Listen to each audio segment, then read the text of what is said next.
Konnichiwa mina, potoraku fudotaku. Yokoso kore wa watashi no yushi no Firiporo-san. Irashaimase, arigatou gozaimasu. Ohayou gozaimasu, Tomodachi-san. Okay, I think they'll never allow me to go back to that place, to that country after this intro. How are you, man? Good, man. Good. Just Welcome back. Returned from after 25 days in Japan. So it was for sure the trip of my life, no questions. It was incredible, man. Was it everything you expected it to be? I mean, yes, I could say so. Like that, there were some things that I really wanted to do. Like, for example, going to like a super nice sushi omakase. So I had the opportunity to go to 2 different ones.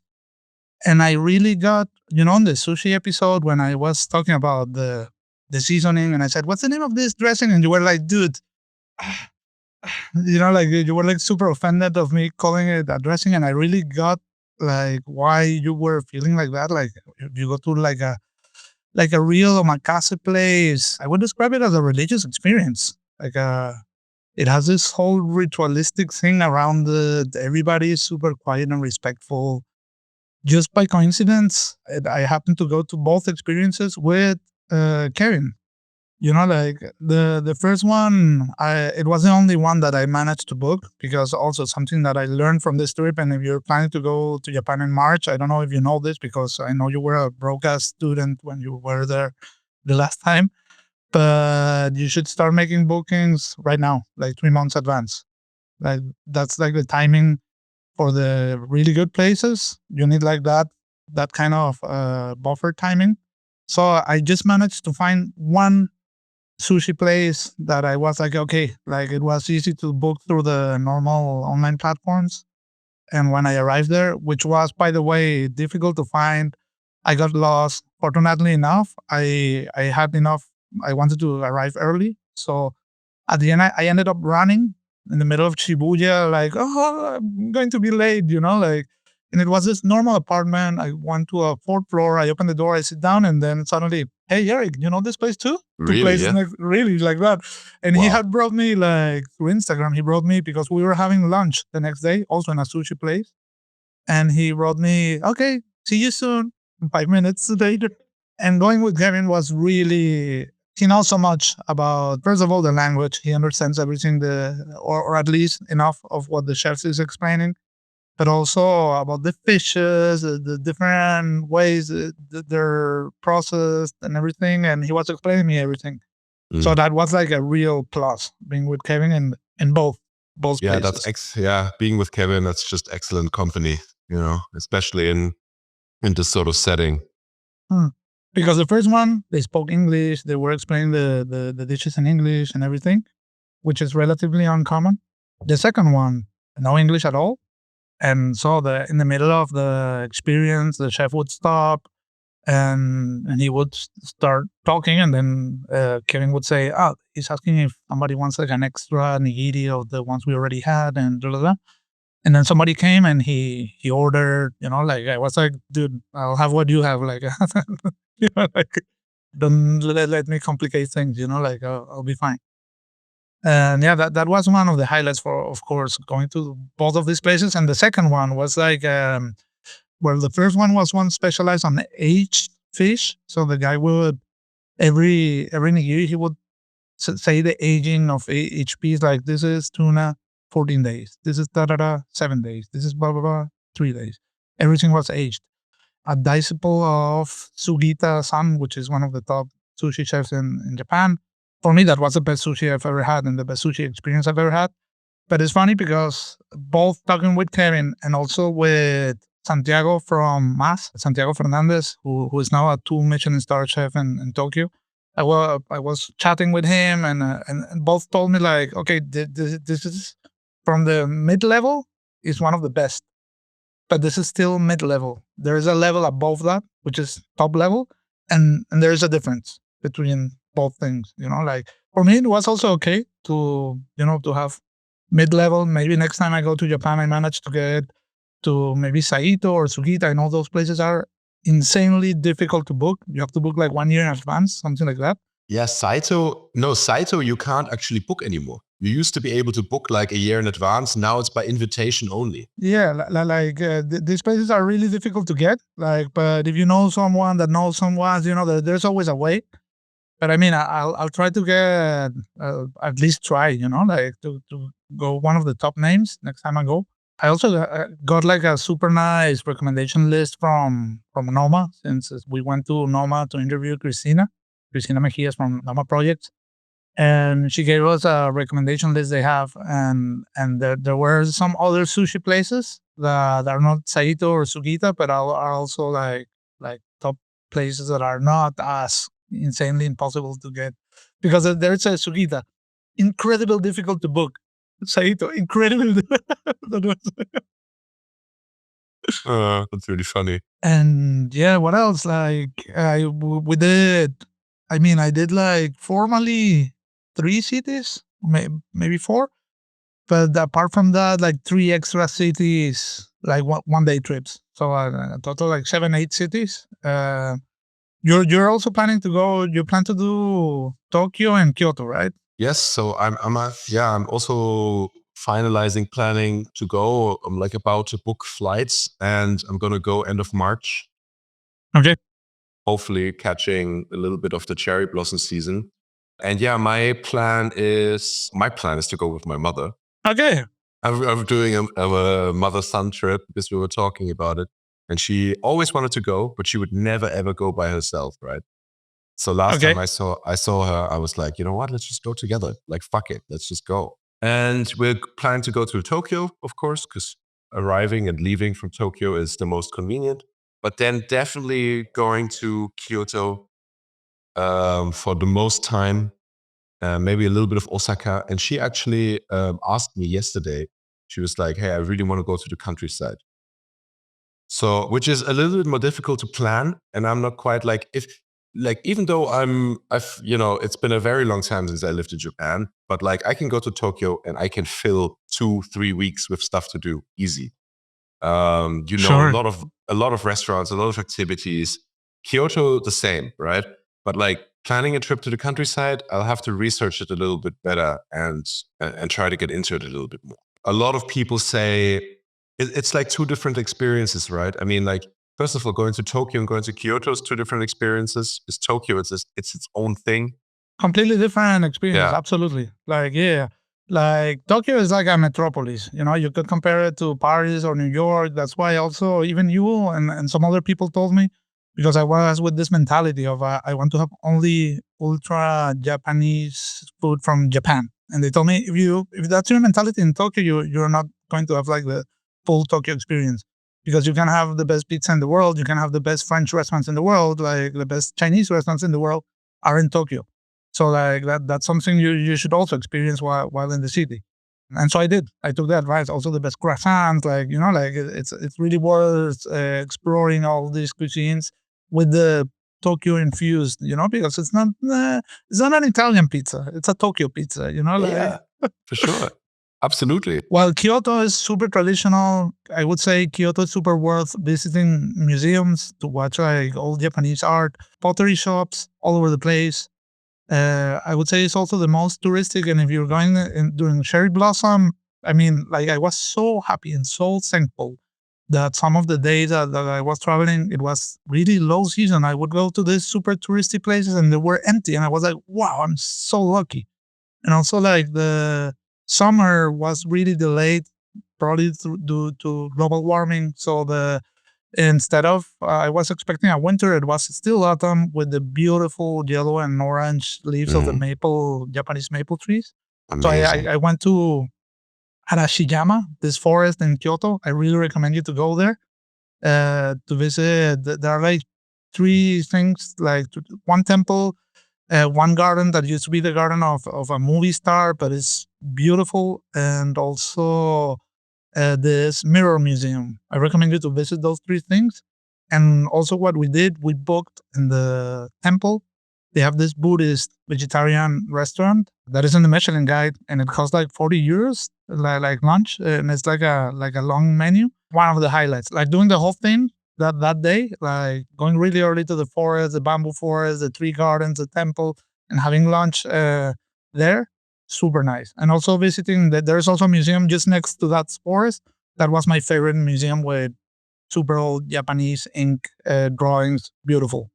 Amazing. Yeah, that's exactly the sort of stuff that's, yeah, just kind of like delving in and just kind of like bathing in like the surroundings, you know? You're just kind of like putting yourself in, you're floating along, and you're just really soaking it in. It was the same when I had a similar experience like when I was in Hong Kong. In Hong Kong, Shit. it's like super, super bustling, right? Hong Kong is a very cool city. There's a monastery on a neighboring island called Lantau. It was a similar experience because it's like quite touristic. It's a Buddhist monastery. It's very cool because either you hike up the mountain of this island or you take like a cable car. And of course, it's like there's like, you know, shops and stuff like that to finance the monastery. But when I arrived there, first of all, it was like really cool scenery. They have this massive, huge Buddha statue on the top of the mountain that like people like make a pilgrim sort of like up to, you know. But when I arrived, they were about to close the monastery for visitors. And you walk inside into the courtyard, and there's these like big basins of ash with these huge incense burners, these Oh like yeah. huge incense sticks. And you walk inside, and you're not allowed to film in there. And there was a door like a little bit open to like one of the inside chambers where you could see all the like ceilings, like with gold paintings. And the monks were in there having evening prayer, so they were just like walking in a circle, chanting the prayer. And man, it was so magical, like so magical. I actually, to my shame, I sneaked a little video just like off the corner. And sometimes I still watch it because it's sort of like you can see the like carved dragon of the roof, you know, like underneath the roof painted with like the mountains in the background. And you can hear this like quiet prayer chant. It was so beautiful. And it was like exactly, it just reminded me of that when you say, because you just like go somewhere and you like dissolve into the experience. Yeah. Yeah, like I had a few day trips. For example, I went to this lake that is near Mount Fuji. You know, like I can't think of a mountain more iconic than Mount Fuji, like at least visually, because you can say Everest, okay, whatever, but visually, it's not like it doesn't have like a specific iconic image. You know, Excuse me, what about the Matterhorn? never heard of it. Ooh, okay. Okay. What is it? In the Canary Islands. The Matterhorn? Yeah, I know Google it. Mount Teide, maybe that one. Mount Teide, yes, also, yeah. It's the Fuji of Europe. But anyways, like I saw Mount Fuji already like a couple of times in the Shinkansen, in the bullet train. And I was like, wow, like this is so impactful. Like I want to go near. And so I took like a day trip from Tokyo to a lake. And that was also like countryside, you know, like walking in there was enough. I also went to a Shintoist temple that has this insanely huge trees. Like, and there was like this cult of the trees that there were two of them were married and you know, like bound with a lace and whatever. And so that was also really going into a forest, taking a walk on the countryside, having like this traditional food from the countryside, hoto, which was like a noodle soup from there. So it's relatively easy to have like these day trips. Also from Kyoto, you can go to Nara, which is a day trip, and you're near the deers and these kind of things. Also from Nagoya, we did that was also one of the highlights. Like our friend Yu Aoki from Matcha magazine organized us a tour, a fermentation tour in the Chita Peninsula. So, and we visited breweries of soy sauce, miso, mirin, and sake, to a traditional Japanese restaurant there in the countryside. Beautiful. And for example, for me being in this soy sauce brewery, that they were doing something I was really curious about all my life because I've never seen it: white soy sauce, white tamari, right? Which is actually, it's not correct to call it soy sauce because it's mostly wheat. That's why it's not so dark. Incredibly delicious. It's kind of like a soy sauce, but you find the hints of this kind of like nice sourdough bread thing in the flavor and the aromas. So we had that for lunch. We had a sashimi, and I see this light soy sauce. I put And I was like, wow, for me, that was one of the bites of the trip. Like, wow, incredible. And just after that, we go to the brewery where they're actually making it, and they allowed us to try like the first like they like in a cider house here in the Basque Country. They opened the fucking barrel of the soy sauce, and the first uh, thing that came out, we tried that. Dude, it was incredible, man, incredible. Did you shout "Chotch"? I wanted to. No. When they did that, I was traveling with Bernie, this Canadian friend, and she was like, "Oh no, we're not worthy to get this." It was so over the top. Yeah. And then I asked my cousin Walter's son in Ibiza, like, "Hey, do you know about this sauce?" And she was like, "Yeah, I have it." Nice. Of course he does. Uh, So that fermentation tour was beautiful. Like also going to this super small sake breweries, to the oldest medium brewery in Japan, also to a dark miso brewery. Also, there's a castle in Nagoya. That was like a whole day in a van traveling around. Amazing. Did you? I'm curious. You talked about your sushi experience because I know when I was in Japan, I was like, okay, sushi for sure, and I that's why I also know exactly what you mean when you say this like this like high mid range sushi, you know. Yeah, because like at this level, I would say a low level is like a normal restaurant, like everybody knows it's a restaurant. But at But it's mid already level, like very good. Like that's but the thing, yeah, you know. Yeah, yeah. But at mid level is it's something else. You know, it's really like the chef is like a master of ceremony. It has like this priesty kind of quality to it. Like when he walks into the bar, you know, it has like a strong presence, 100%. and he will start like giving these nigiris one by one in order, and everything is so ritualistic, so ceremonial. Like for example, in the first one where this sushi chef talking English and everything, I was shooting and everything was okay. In the second one, Kevin told me like, don't shoot here. Yeah. So I did anyway, but really sneaky, right? Like no, not with my camera in front, like, hey, look. But I wanted to get some shots of that place. But I realized that every time, for example, when Misha hopefully went to Japan, I saw he posted like a short video in a place like this, like in a top sushi place, and it was really sneaky. It was not like you would feel that he was not putting the camera like a tourist. Yeah, 100%. There's a like a big no phone, no film policy in a lot of places. Yeah. Yeah. But what I'm curious about is like, did you have any other food related experiences where you had a little bit like your mind blown? Like, for example, for me, I had two very distinctive ones. Is when I went to a yakitori place and I was like, what the fuck? Like, I did not know. I was like, oh, yeah, cool. Let's go eat yakitori a little bit. Mm. Chicken on a stick. Yeah, cool, easy. And then I went to an actual one and I was like, what the fuck? And I had it with tempura also. Right before I left, I was like, okay, tempura's tasty. And then I went to a real tempura place and I was like, holy shit. I went to a super good yakitori place in Osaka. They also has this quality of, you would say, like, this guy is the grill master, and it reminded me a lot of a DJ. Like fine tuning all the time, like tweaking a little bit. Everything. He was like, his eyes are all the time on the grill, and he's just tweaking, adjusting, equalizing with a scissor, cutting out if there's a piece that is too burnt. Just making everything perfect, and then you get this grill. Like also, what I love is that they do like nose to tail, and they start telling you, okay, this is the neck of the chicken. These are the gizzards. This is the butt. This is the that, and everything is just grilled to perfection. Like maybe a little bit raw in the very core.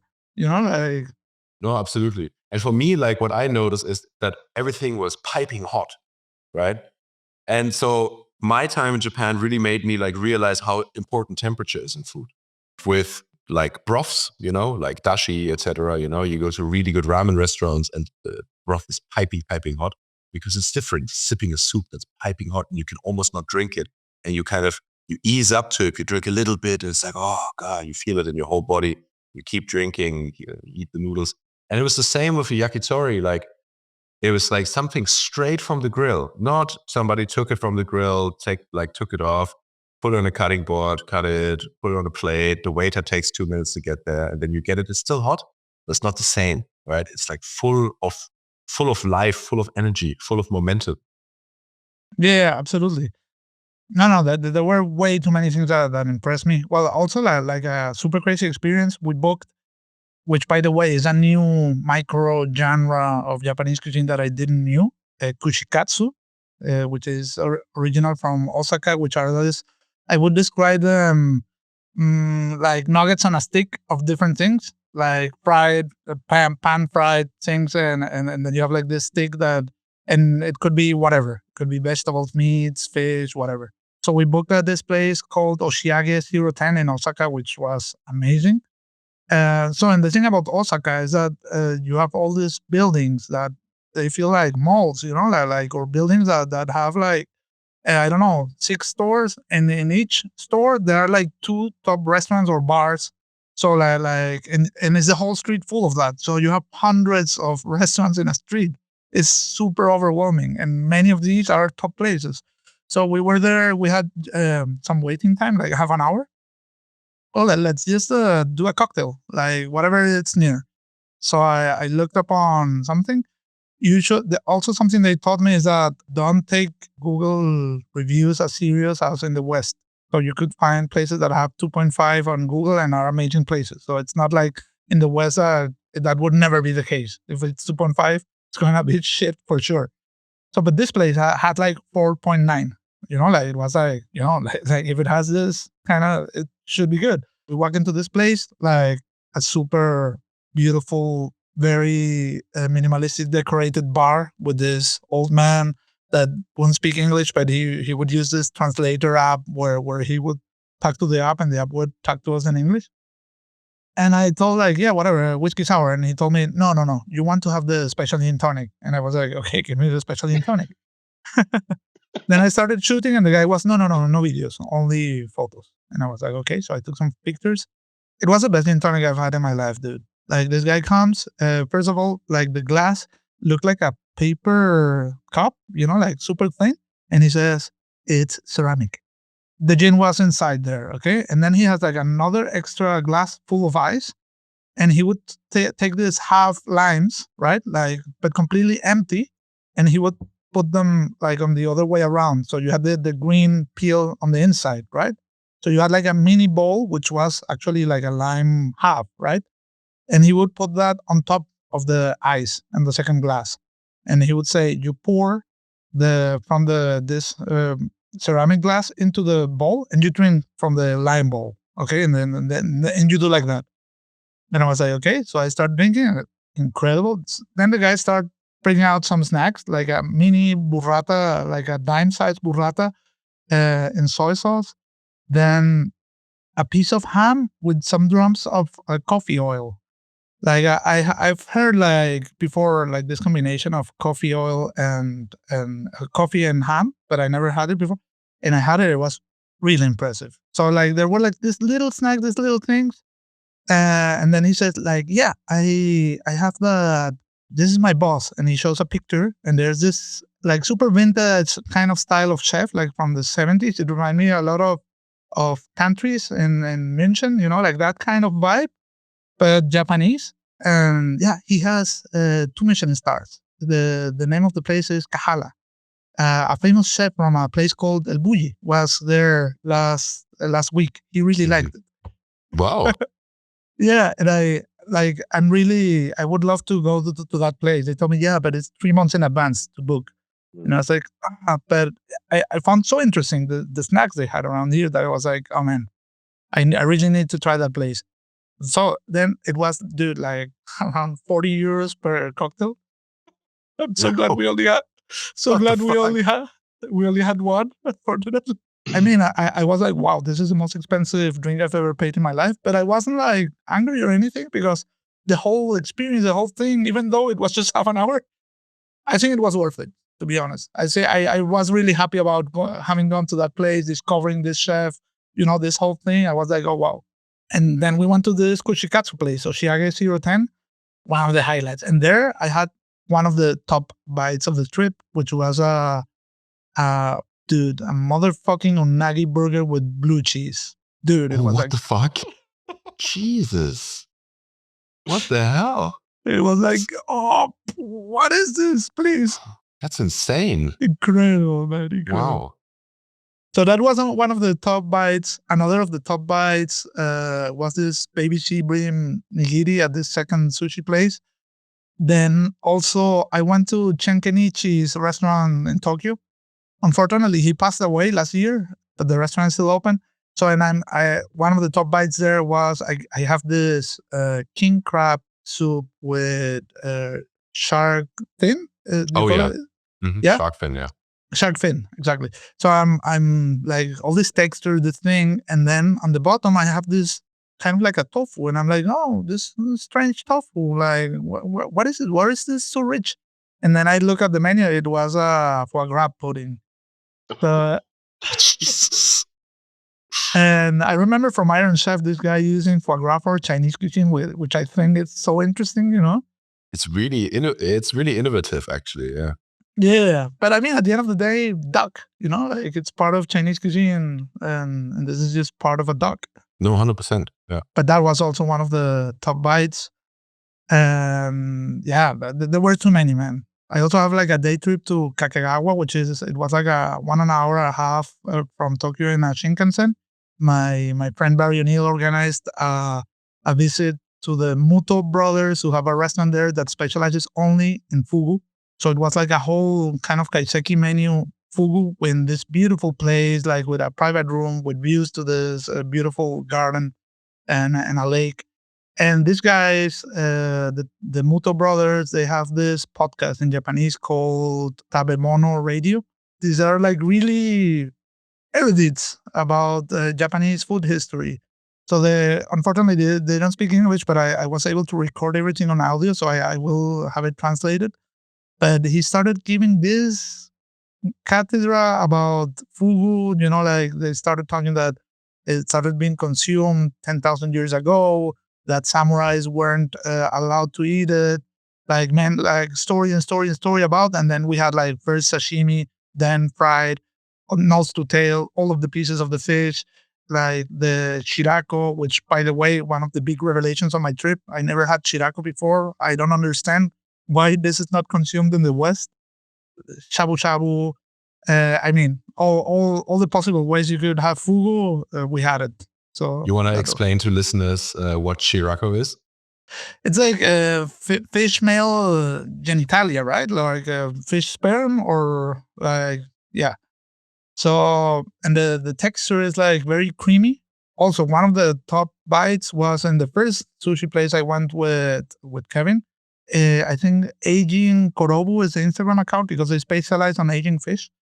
And it was kind of like a creamy rice risotto-like thing with Shirako in the middle. And that was like, bam. I had Shirako like at least 6-7 times, and completely different ways. And for me, that was also one of the top bites. That creamy rice with Shirako.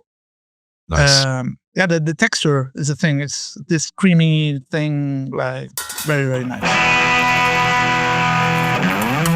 That's it for this week's episode of Potluck Food Talks. If you like what we're doing, make sure to subscribe to the podcast so you never miss an episode. You can also find us on Instagram and TikTok as Potluck Food Talks. The show airs every Monday.